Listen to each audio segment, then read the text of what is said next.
the raging of natural forces. Total changes of living conditions. The people are exposed to this raging. Then the time of need and tribulation begins.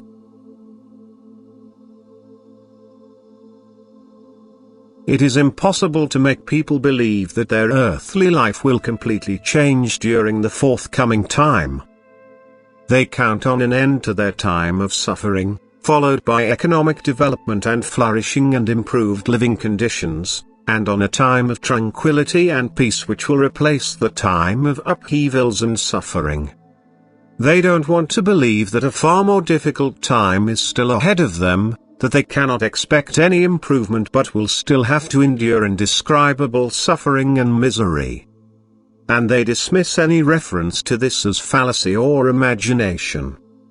It is therefore very difficult to make them change their lifestyle, to encourage them to conduct themselves in a way which is pleasing to God and to consciously work at improving their souls. For only faith in this would make them seriously strive to attain God's pleasure. Instead, they take no notice of it and ignore God's every admonition, although He speaks to them through adversity and sorrow. This lack of belief exacerbates the spiritual darkness. There is no way to enlighten them because the light itself will be extinguished if it is kindled in order to illuminate them. God Himself takes pity upon these people and tries to enlighten their spirits, but they close themselves to it and can never attain the truth. Only the truth can save them, yet they don't want to hear it because it completely contradicts their future plans, because it deprives them of their hope for earthly improvement and an end of their state of suffering and expects of them a transformation of their souls and a change of their present way of thinking. They don't want to believe, consequently, there is no other means to make them believe but through steadily worsening earthly plights. For only through these will they stop being so extremely earthly minded.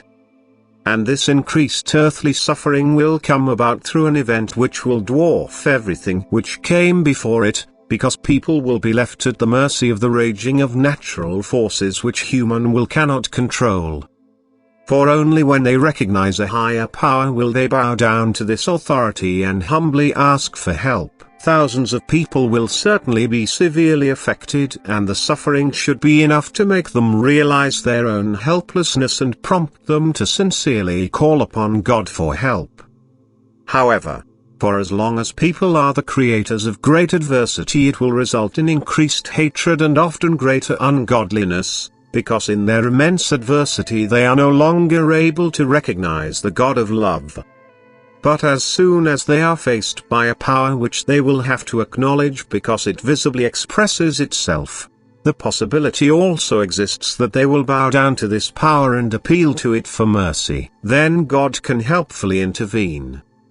Although it is indeed an extremely painful means of education, it must nevertheless be used if at least a small part of humanity is still to be saved, that is, if in the last hour they will still recognize God in the raging of natural forces and establish contact with Him, without which there will be no salvation.